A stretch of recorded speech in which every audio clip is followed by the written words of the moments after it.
Betty Solis is a retired educator who spent decades shaping bilingual education in Amarillo. Our Blas Guerrero shares her story from her childhood in Buenos Aires to becoming the first bilingual teacher in the Amarillo Independent School District. That story as we honor Hispanic Heritage Month. Betty Solis moved to Amarillo in the 1950s, arriving from Buenos Aires. Though her father had worked for Texaco and her family frequently traveled to the U.S., Amarillo was a brand new chapter.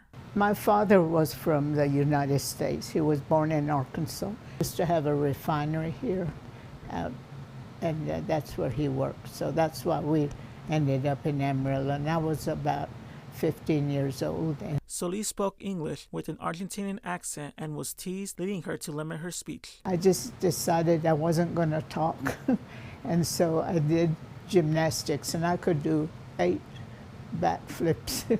When I applied to work for Amarillo Schools, I looked at my paperwork, and it said favorite subject in high school, PE.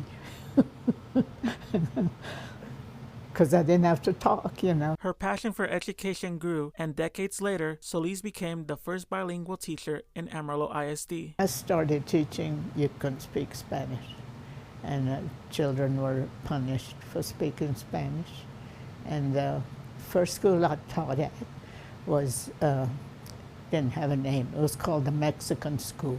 We had a teacher named Ramiro Garcia, and he kind of really helped change things. Changed the name of the school, and one day it was Dwight Morrow, and nobody questioned us. Solis taught for 40 years and served as principal for 12 more, always advocating for bilingual education. Now in her mid-80s, Solis still gets recognized around town by former students. The other day was out for lunch with some friends of mine. We were all speaking Spanish, and when we were leaving, this lady came up to me and she says, "Can I have a picture with you, Miss Solis?" I said, "Sure." I said, "Tell me what your name is." And she told me. I said, "No, your name before you were married." And she told me. Solis encourages Hispanic students to pursue higher education, saying the opportunities are there. La lucha no se queden atrás. In Amarillo, Blas Guerrero, KMR Local 4 News.